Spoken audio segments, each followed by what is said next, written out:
Hello bachcho, let's read this question. The question says, on the earth's surface, reducing atmosphere changed into oxidizing atmosphere with the release of free oxygen.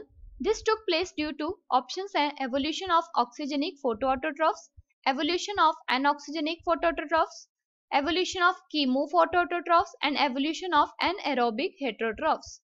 So the key concept here is evolution. Evolution एक process है जिसकी वजह से living organisms change हो जाते हैं over time,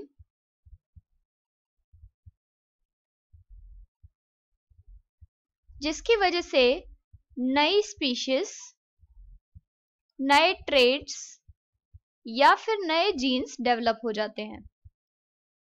primitive अर्थ में present थे नॉन लिविंग बायोमोलिक्यूल्स, जिसकी वजह से लेटर फिर लाइफ का ओरिजिन हुआ, यानी इस टाइम पे प्रेजेंट था रिड्यूसिंग एटमॉस्फेयर।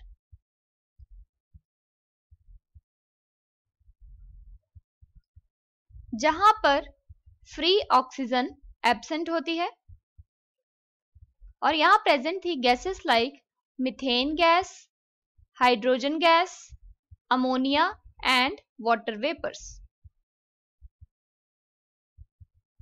फिर ये एटमॉस्फेयर कन्वर्ट हो गया इनटू ऑक्सीडाइजिंग एटमॉस्फेयर,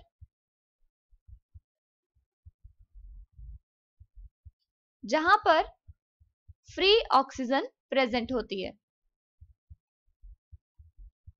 यानी इस टाइम पीरियड में ऑक्सीजन की फॉर्मेशन हुई होगी। तो इसके लिए रिस्पॉन्सिबल थे सियानोबैक्टीरिया, जो कि फर्स्ट ऑर्गेनिज्म माने गए। यहां पे इन्होंने करी फोटोसिंथेसिस और फोटोसिंथेसिस के थ्रू इन्होंने एवोल्यूशन करवाया यहां पे ऑक्सीजन का एज अ बाय प्रोडक्ट। अब क्योंकि ये सियानोबैक्टीरिया अपना खाना खुद बनाते हैं थ्रू फोटोसिंथेसिस, जिसमें ये लाइट एनर्जी को ट्रैप करते हैं और कन्वर्ट कर देते हैं उसे केमिकल एनर्जी में, इसलिए इन्हें कहते हैं फोटोऑटोट्रॉफ्स।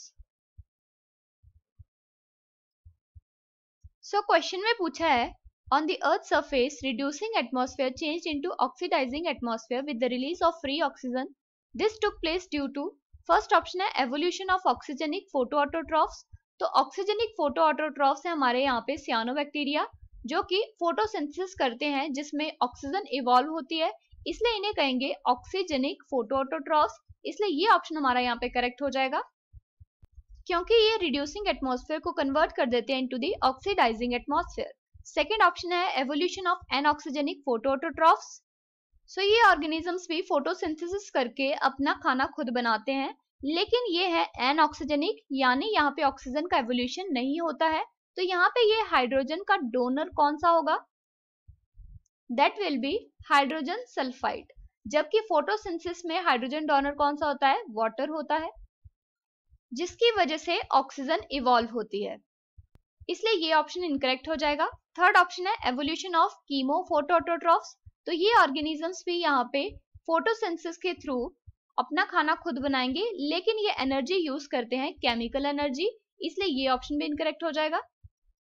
फोर्थ ऑप्शन है एवोल्यूशन ऑफ एनएरोबिक हेटेरोट्रॉफ्स। तो हेटेरोट्रॉफ्स ऐसे ऑर्गेनिजम्स होते हैं जो कि दूसरे ऑर्गेनिजम्स पे डिपेंड करते हैं अपने खाने के लिए, और ये है एनारोबिक, यानी यहाँ पे ये अपने मेटाबॉलिज्म के लिए ऑक्सीजन का यूज नहीं करते हैं, इनको ऑक्सीजन की रिक्वायरमेंट नहीं होती है, इसलिए ये ऑप्शन भी इनकरेक्ट हो जाएगा। So the final answer here is option A, that is evolution of oxygenic फोटोऑटोट्रॉफ्स।